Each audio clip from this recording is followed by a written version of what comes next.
오늘은 이제 스바냐서에 와 있습니다. 저희가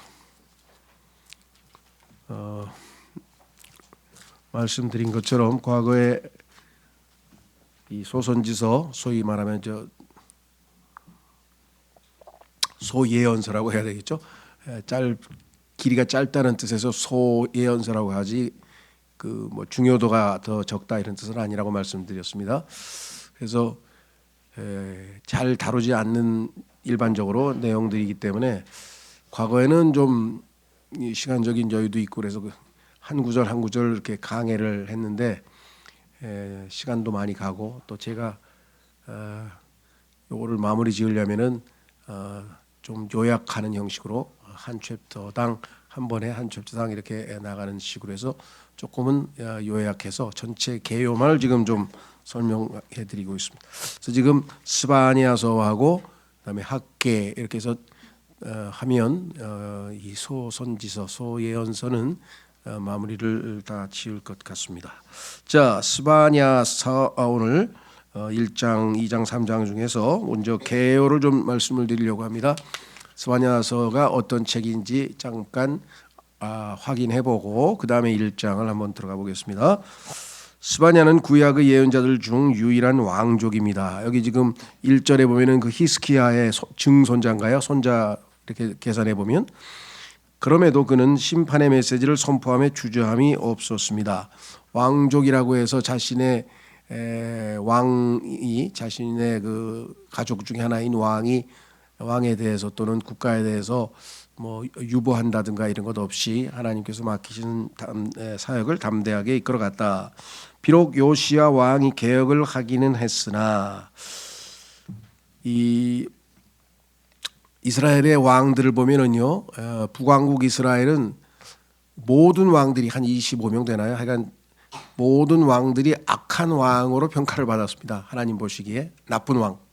반면에 유다 왕국에는 그래도 몇 명의 이 선한 왕들이 있어서 하나님께서 그래도 이렇게 유다를 더 오래 지켜주셨죠. 그 중에 하나가 이제 요시야라고 하는 개혁을 일으킨 왕이었는데요.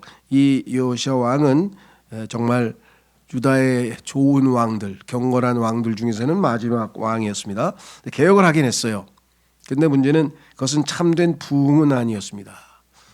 예를 들면 우상을 다 없애고 그 다음에 사람들에게 뭐 여러 가지 종교적인 그런 이 제도를 만들어서 외적인 개혁은 단행했지만 그것이 마음 깊이 백성들에게 심어들어서 하나님을 향한 사랑과 열망을 갖게 만들지는 못했죠. 그래서 일종의 뭐 절반의 뭐 성공 뭐 이렇게 표현하죠.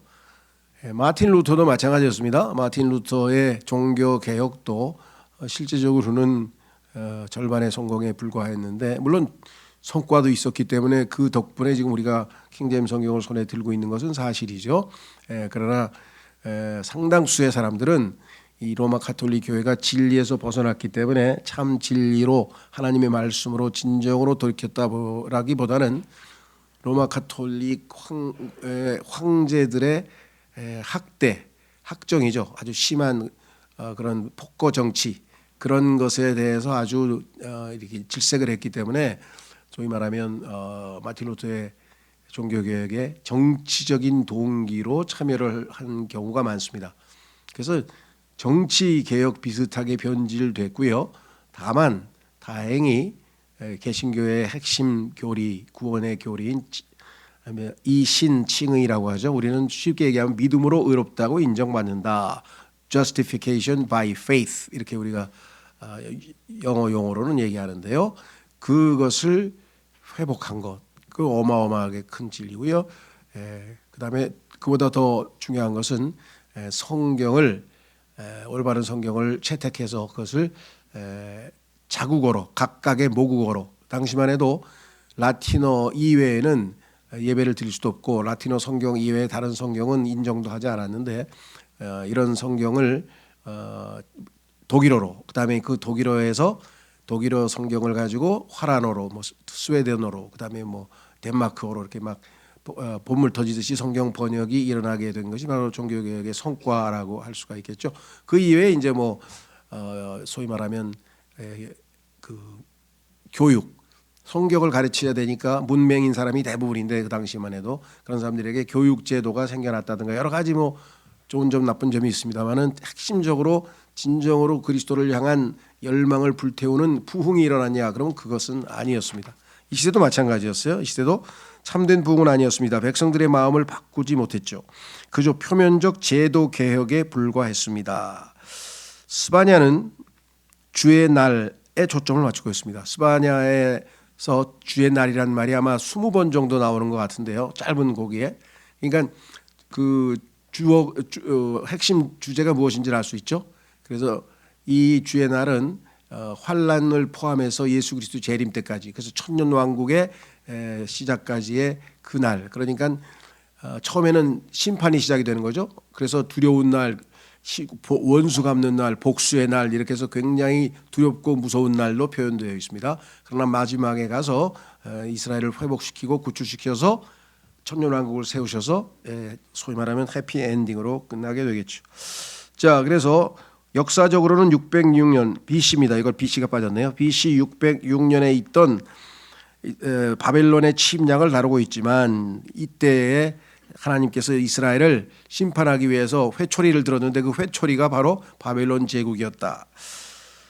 예언적으로는 마지막 날들을 겨냥합니다. 그러나 이제 더 예언적으로 보자면 적그리스도에 의해서 이제 시작된 그 대환란 속에서 하나님께서 이들을 다루시는 내용이겠죠. 스바냐 역시 하박국처럼 하나님의 진노와 자비를 둘 다 언급합니다. 예루살렘과 유다의 심판이 다가올 것이며, 이것이 오늘 1장 우리가 다룰 것이고요. 이어서 이해라고 했나요 제가? 조금 표현이 이제 그러군요. 이제는 아니고요. 이어서 고치십시오. 제가 죄송합니다. 이어서 이방 민족들에게도 심판이 있게 될 것입니다. 그게 2장에 나와 있습니다. 다음 주에. 그러나 하나님께서는 남은 자들은 자비로 대하실 것입니다. 이거 3장이죠. 그래서 진노 중에도 자비를 기억하십니다. 그래서 이 하박국 3장 2절에도 동일한 이야기가 나와 있습니다. 자, 그래서 우리는 이제 제 1장으로 가셔서 한번 좀 살펴보려고 합니다. 먼저 1장에서 전체적인 그 내용은 이렇게 돼야 됩니다. 국가적 종교개혁의 시기에 심판의 메시지를 선포하는 것은 쉬운 일은 아닙니다. 왜냐하면 왕이 주도해서 지금 개혁이 진행 중인데 그 와중에 심판이 있을 것이라고 하는 메시지를 선포한다는 것은 쉬운 일은 아니겠죠.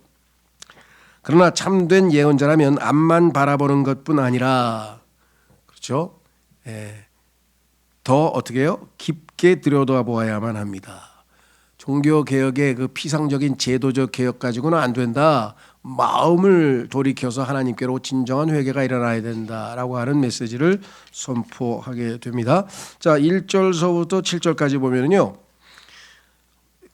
하나님의 진노는 자신의 창조 세계를 소멸시킬 겁니다. 그게 2절 3절에 나와 있고요. 한번 천천히 읽어보겠습니다. 1절서부터 우선 보겠습니다. 유다 왕 아몬의 아들 요시아의 날들에, 그러니까 시기는 요시아 왕 시기에 살았죠. 스바냐에게 임한 주의 말씀이라. 스바냐는 히즈키야의 자손이요 아마리아의 자손이요 그달랴의 자손이요 쿠시의 아들이라. 내가 그 지역에서 모든 것들을 끊어 모조리 진멸하겠노라. 주가 말하노라. 자, 하나님이 창조하신 그 모든 창조물이 3절에 나와 있네요. 내가 사람과 짐승을 진멸하겠노라. 내가 하늘의 날짐승들과 바다의 물고기들을 진멸하고 걸려 넘어지게 하는 장애물들을 사악한 자들과 더불어 진멸하겠노라. 그리고 내가 그 지역으로부터 사람을 아주 끊어버리겠노라. 주가 말하겠노라. 핵심 단어가 뭐냐면 진멸하겠노라는 하나님의 진노의 표현이 반복되어서 또 나오죠. 이어서 이제 4절에서 보면은 위선자들도 소멸의 대상입니다. 그 다음에 어떤 자들이 하나님의 진멸의 대상, 소멸의 대상인가 한번 보겠습니다. 4절. 나는 유다 위와 예루살렘의 모든 거주자들 위에도 나의 손을 뻗겠노라. 그리하여 내가 바알의 남은 자들과 크마로 족속들의 이름을 제사장들과 더불어 이곳에서 끊어버리겠노라. 우상 숭배를 많이 하던 족속의 이름이 크마로 족속이라고 이죠. 5절 곧 옥상들 위에서 하늘의 군대를 경배하는 자들이요. 우상 숭배하는 자들이죠. 그 다음에 경배하며 주를 두고 맹세하면서도 말캄을 두고 맹세하는 자들이요. 여기에서 이제 아주 이 뭐랄까요, 이중적인, 그러니까 양쪽 하나님도 믿고 말캄도 믿고 우상도 믿고 이렇게 되는 거예요. 그러니까 하나님만 믿어야 되는데 두 가지를 다 믿는 그런 것은 올바른 종교가 아니죠. 예. 우리도 하나님 믿죠. 이렇게 돼. 과거에 몇 번 말씀을 드리긴 드렸는데 뭐 못 들으신 분도 계실지 모르겠는데 제 기억으로 아마 이름이 김영자이신 것 같아요. 김영자 선교사라고 하는 분이 인도 선교사로 갔습니다. 그래서 인도에 가서 복음을 전했는데 인도는 아무래도 우상이 많은 데잖아요.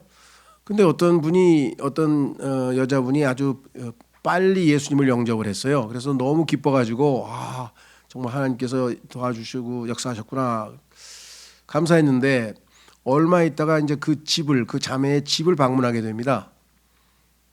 집에 갔는데 보니까 그 형상들을 우상들이 쫙 막 수십 개가 놓여 있는 거예요.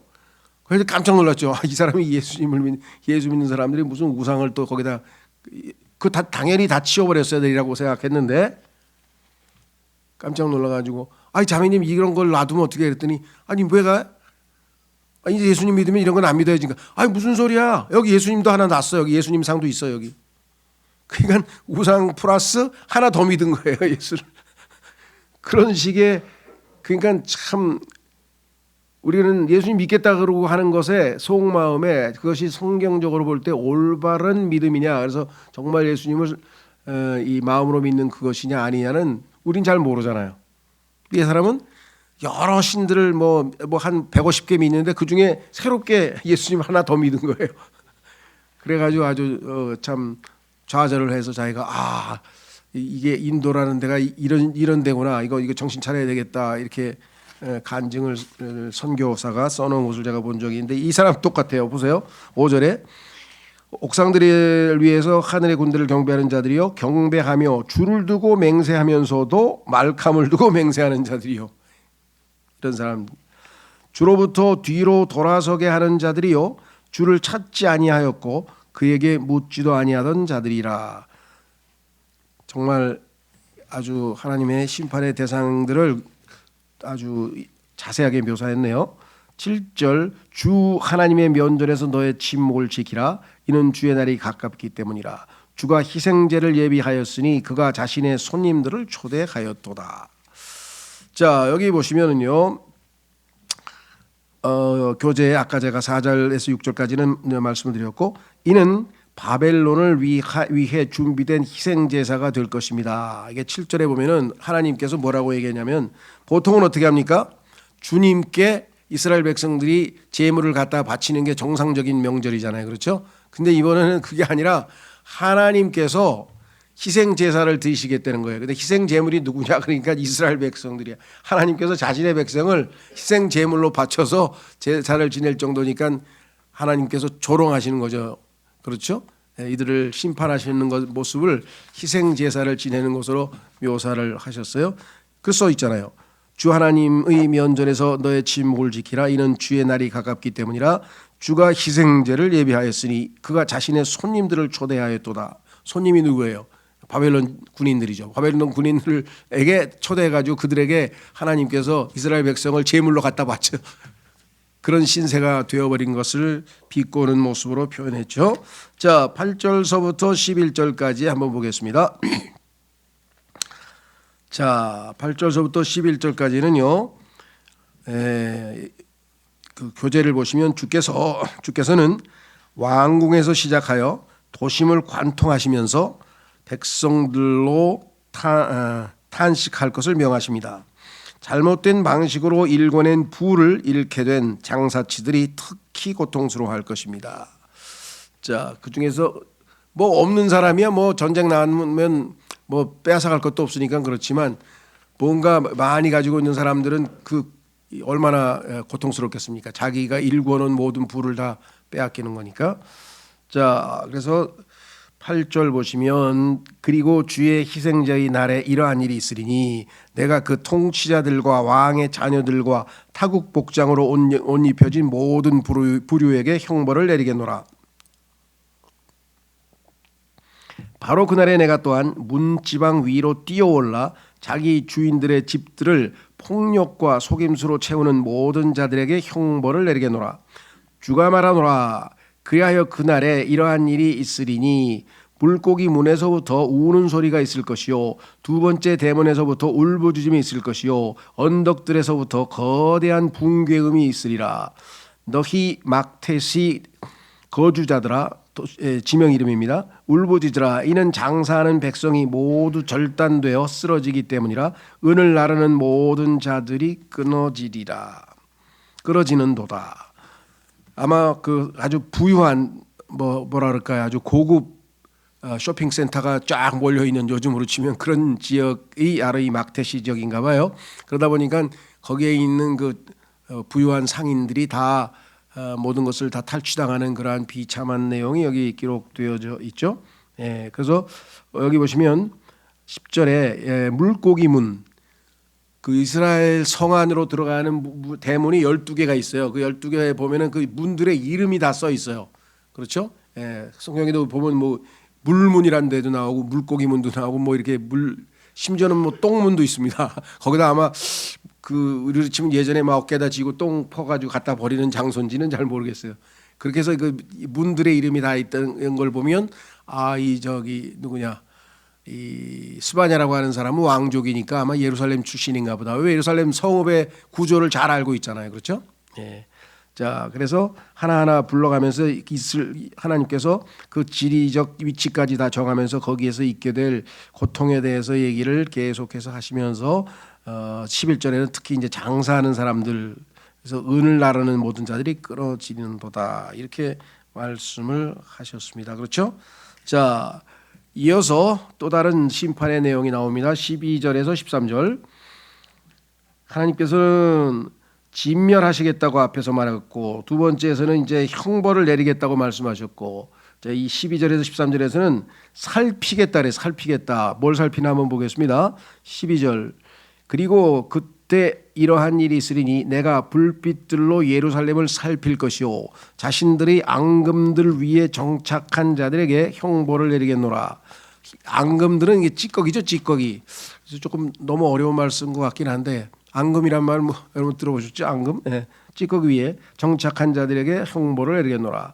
그들은 자신들의 마음 속으로 말하기를 주께서 선을 행하지 아니하실 것이요 그분께서는 악도 행하지 아니하시리라 하는 자들이라. 하나님께서는 인간 삶에 간섭하지 않으신다 이렇게 생각하는 사람들이 있어요. 실제로 여러분들 보시면 이 세상에도 그런 소위 말하면 신을 믿는 유신론자인데 신이 있다는 사실은 믿지만 그 신이 인간의 삶에 개입하거나 간섭하거나 그 정도의 그렇게 작은 일에는 관심이 없는 것이다. 그래서 신은 다른 존재다. 그래서 타자란 말 써요. 타자, 다른 자, 다른 존재란 뜻으로. 그래서 이걸 이신론이라고 합니다. 한문으로는 이신론이라고 하는데 영어로는 D를 써서 DEISM에서 Deism이라고 부르는데 실제로 상당수의 지식인들이 신적인 존재에 대해서는 인정하지만 그가 우리 기독교의 하나님처럼 하늘에서 내려다보다가 자기 백성들을 구출하기 위해서 내려오신다든가 사랑을 베푸신다든가 심판하신다든가 간섭하시는 그런 신을 인정하지는 않아요.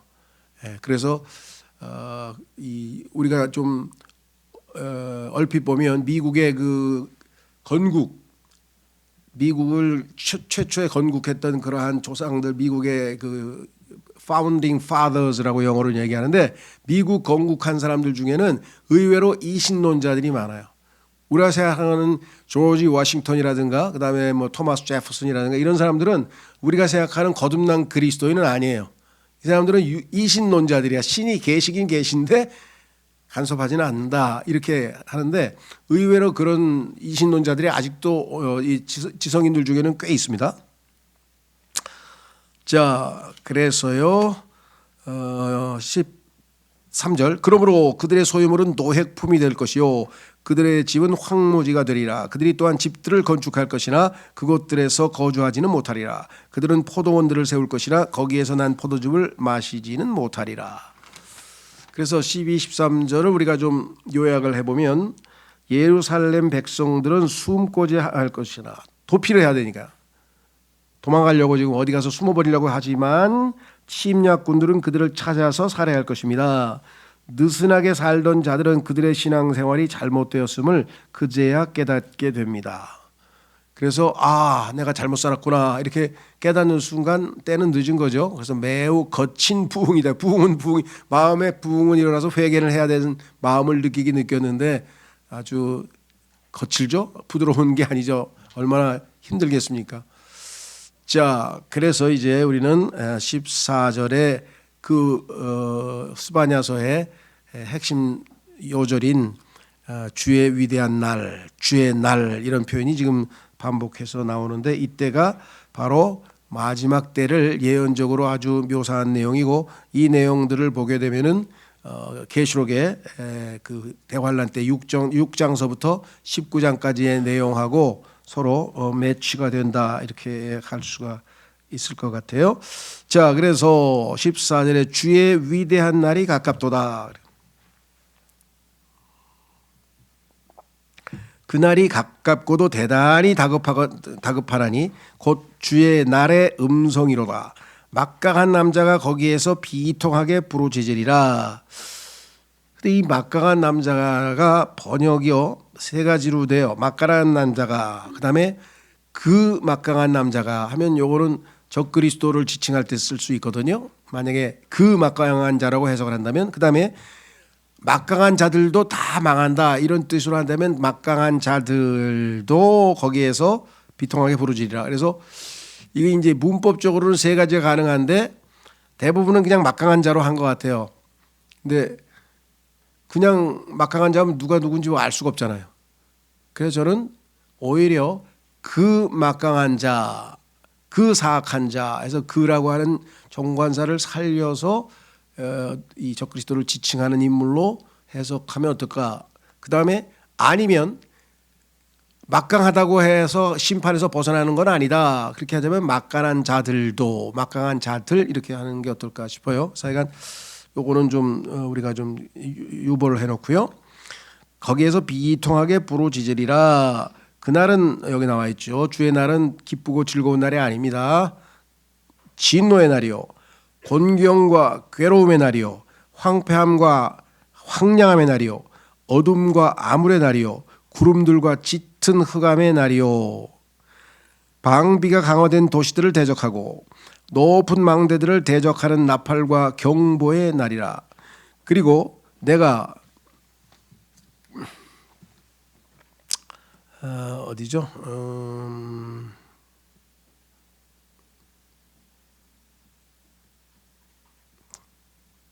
요거 확인 한번 해봤으면 좋겠는데 이게 경보가 아니고 혹시 경고를 잘못 쓴 거 아닌가 싶은데 얼람이라 그랬는데 얼람 16절 있죠? 누구지 허욱 형제님 한번 잠깐 확인해 줘 보세요. 이게 경고가 돼야 될 것 같은데 내 생각은 일단 경고로 생각하시고요. 얼람이라는 거니까 이제 우리 그 불나면은 그거 올리잖아요. 경보라 그러네 그거. 경보로 쓰나요? 내가 그러면 착하게 나는 경고의 그러면 그걸 경보란 단어가 있나 보네 한문이. 어쨌거나 그러니까 지금 쳐들어온다 이거예요. 빨리 정신 하여간 난리가 났겠죠. 막 삑삑 울리고 막 삑삑 소리가 울리고 난리가 날 텐데 그리고 내가 사람들의 위에 괴로움을 가져오겠으니 그들은 눈먼 자들처럼 다니니라. 이는 그들이 주를 대적하여 죄를 지었기 때문이라. 그리고 그들의 피는 티끌같이 그리고 살은 똥같이 쏟아져 나오리라. 예, 어떤 사람이 과거에 왜 성경에다 하나님 똥이란 son을 썼냐 그랬는데 똥이란 말이 여러 번 그래서 어떤 성경은요 아마 개역 성경인가 하여간 잘 모르겠는데 똥이라고 번역 안 하고 덩 같은 경우도 그거를 배설물로 이렇게 바꿔서 좀 이렇게 썼는데 사실은 그렇게 쓸 필요가 없죠. 예, 하나님께서 사용하시면 그대로 쓰는 거죠. 자, 그들의 은도 그들의 금도 주의 진노의 날에는 그들을 구출하지 못하리라. 그렇습니다. 이 세상에 아무리 재산이 많아도 이게 구출되겠습니까?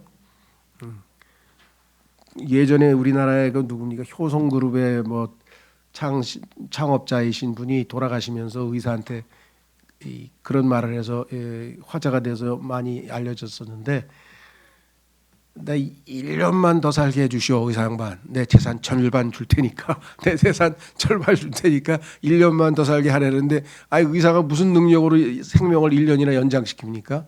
그래서 그냥 바로 죽었죠 결국은. 그래서 여기도 지금 보면 금과 은을 아무리 갖다 바쳐도 이 날에는 이 주의 날에는 이 진노의 날에는 대책이 없습니다. 오직 전 지역이 그의 질투의 불에 의하여 집어삼켜지리라. 이는 그가 그 지역에 거하는 모든 자들을 실로 신속하게 소탕할 것이기 때문이라. 그래서 이 소위 말하면 이와 같은 상황에서는 회개하라고 하는 외침이 1절서부터 3절까지 사실은 2장 1절서부터 3절까지는 1장에 대한 일종의 반응을 촉구하는 것이고요. 4절서부터는 이제 이방 민족들도 역시 심판받는다. 하나님의 백성들만 심판받는 게 아니라 이방 백성들도 역시 하나님의 심판의 대상이 된다는 얘기는 4절부터 나와요. 그래서 다음 시간에 보겠지만 일단 잠깐 한번 2장 1절서부터 3절까지 한번 보겠습니다. 오 흠모할 것이 없는 민족아 유다 민족이죠. 너희는 스스로 함께 모이라. 진정 함께 모이라. 칙령이 효력을 발휘하기 전에 그날이 쭉정이 같이 지나가기 전에 주의 맹렬한 분노가 너희 위에 임하기 전에 주의 분노의 날이 너희 위에 임하기 전에 함께 모이라. 땅의 온유한 자들이 너희 모두여 너희는 주를 찾으라. 그의 공의를 수행해 온 자들아 의를 찾으라. 온유를 찾으라. 혹여나 너희가 주의 분노의 날에 숨겨질 수도 있으리라.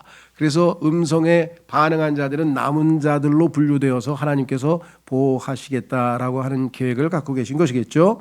자, 그래서 우리는 뒤에 마무리를 짓겠습니다. 14절에서 18절까지.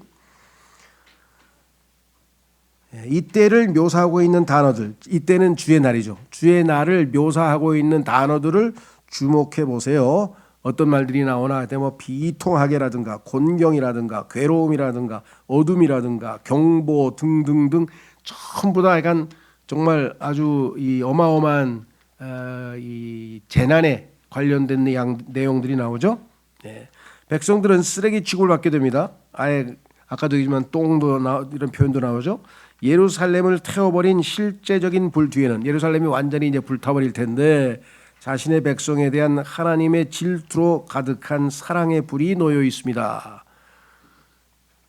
하나님께서 이들을 이렇게 다 불태웠지만 사실은 그것은 하나님의 질투의 불, 사랑의 불 이렇게 성경에 나옵니다. 나홈서에도 나오고요. 이 사랑으로 인하여 하나님께서는 왜 질투하신지는 아까 봤었죠. 우상숭배 신들의 이름이 말콤도 나오고 바알도 나오고 그들을 하늘의 군대도 나오고 이스라엘 백성들이 하나님 대신해서 하나님을 대체해서 섬겼던 신들의 이름들이 나왔었잖아요.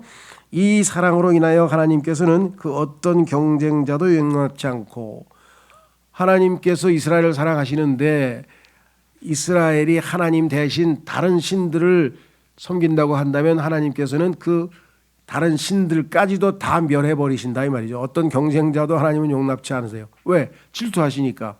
자신의 아내라 그랬잖아요. 이스라엘 백성을 자신의 아내라 그랬는데 자신의 아내가 딴 신들을 이렇게 집적거리는 것을 두고 보실 분이 못 된다. 그 어떤 반역도 허용치 않으시는 것입니다. 않으시는 것입니다. 그렇습니다. 하나님께서 자신을 소개할 때 나 주는 질투하는 하나님이란 말씀을 여러 번에 걸쳐서 했고 그래서 이 이스라엘 백성들의 소위 말하는 하나님 대신에 다른 신들에게 다가가는 그러한 모든 행위들을 음행이라고 했고 간음이라고 했고 그래서 굉장히 그런 용어가 의외로 많이 나오잖아요. 우리가 그렇게 볼 때는 왜 이런 요구가 나오는지를 이해를 하셔야죠. 하나님의 사랑의 유일한 대상이었다는 것을 기억하시면 되겠고요. 그래서 결국은 이런 것들이 크게 발전돼서 나중에 계시록에 가면 큰 음녀 바벨론이라고 하는 그 종교적인 체계, 하나님을 대적하는 종교 시스템으로 명명 이름이 붙어 있다라고 하는 것을 우리가 확인해 볼 수가 있습니다. 그렇죠? 예, 그래서 우리는 오늘 주의 날에 대한 스바냐서 1장을 보았고요. 다음 시간에는요, 이번에는 하나님께서 이 이방인들에 대한 심판도 반드시 하신다. 지난번에도 말씀드렸죠. 처음에 출애굽할 때는 하나님께서 가나안 족속들을 심판하기 위해서, 왜? 그들의 죄가 꽉 찼기 때문에 이스라엘 백성들을 출애굽시켜서 이스라엘 백성들을 하나님께서 회초리로 사용하셔서 그들을 내리치셨는데, 이스라엘 백성들이 또 타락해가지고 이들을 하나님께서 징계하시고 벌 주실 때 사용하시는 그 도구가 때로는 아시리아, 북왕국, 남왕국은 유다, 그다음에 필요하면 또 이집트, 주변에 있는 강국들이 전부 다 심판하셨죠. 그래서 한 나라의 운명은 그 나라의 영적인 도덕성, 영적인 상태가 하나님 앞에 어떻게 놓여져 있는가에 따라서 하나님께서는 다양한 방식으로 우리나라도 마찬가지입니다. 어떻게 해서 구체적으로 우리가 디테일하게 적용할 수는 없지만 전반적인 기본 원칙은 마찬가지다. 예, 오늘 이 말씀 통해서 하나님께서 이스라엘 백성들을 어떻게 대하시는가, 그 기본 원칙들을 우리가 살펴보는 바, 하나님은 질투하시는 하나님이다. 하나님은 신약에서도 마찬가지, 예수 그리스도께서 우리를 사랑하셨는데 하나 찾고 마치고 기도하겠습니다. 한번 확인해 보겠습니다. 고린도후서 11장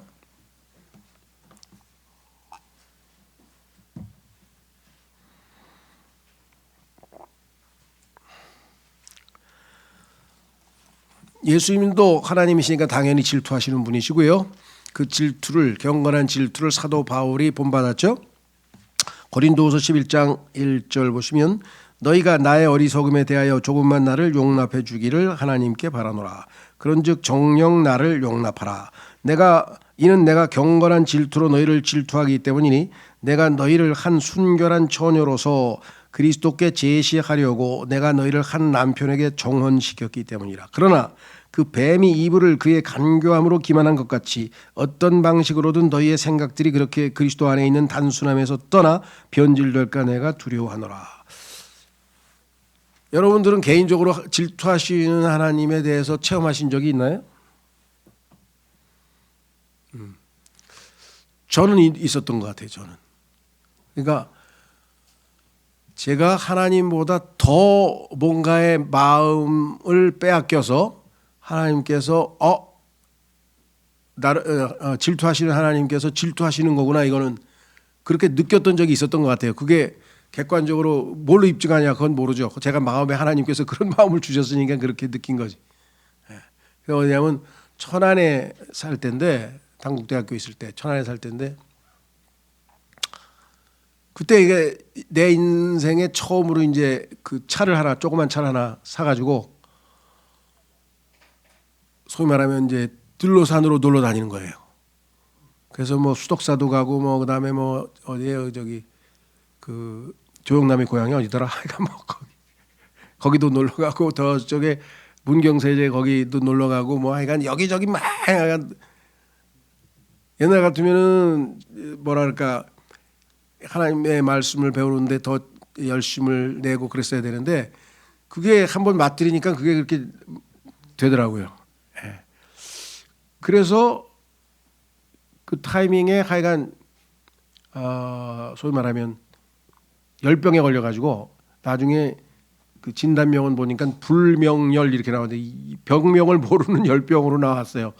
예, 정확하지는 않은가 봐요. 뭐 유사장티푸스라고 했다가 막 왔다 갔다 병명이 왔다 갔다 했는데, 하여간 뭐 이렇게 중간에 쓰러져 가지고 응급실에 실려가 가지고 막 열이 뭐 40도가 돼 가지고 계속 알코올로 닦아냈어요. 그냥 해열제를 못 쓰는 게, 제가 혈압이 낮아서 이 해열제를 쓰면 혈압이 더 떨어지면 안 된다 그러더라고요, 의사가. 그래가지고 요 상체 배꼽서부터 위는 빨갛게 딘 것처럼 뜨겁고 거기서부터 아래까지는 또 차가워요. 난 별 희한한 것도 잘 봤는데 그래가지고 막 헛소리가 나오더라고. 근데 의식이 분명해서요. 아, 내가 하나님보다 세상을 더 사랑하니까 하나님께서 질투하셔가지고 정신 차리라고 나를 때리시는구나. 그렇게 느꼈어요, 제가. 그건 뭐 개인적인 거니까 이게 전부 다 그렇다 그런 건 아니지만 나에게는 아, 이게 질투하시는 하나님이구나라고 하는 것을 느꼈던 그런 체험이 있었던 것 같아요. 여러분들 어쩔지 모르겠습니다만은 하나님보다 여러분이 뭔가를 더 애착하고 더 사랑하면 하나님께서는 거기에서 아마 탁 부러뜨리고 이제 질투를 아마 어떤 방식으로든지 표출하지 않으실까 그렇게 생각합니다. 기도하겠습니다. 여러분들 각자 오늘 주신 말씀 가지고 잠깐 기도하겠습니다.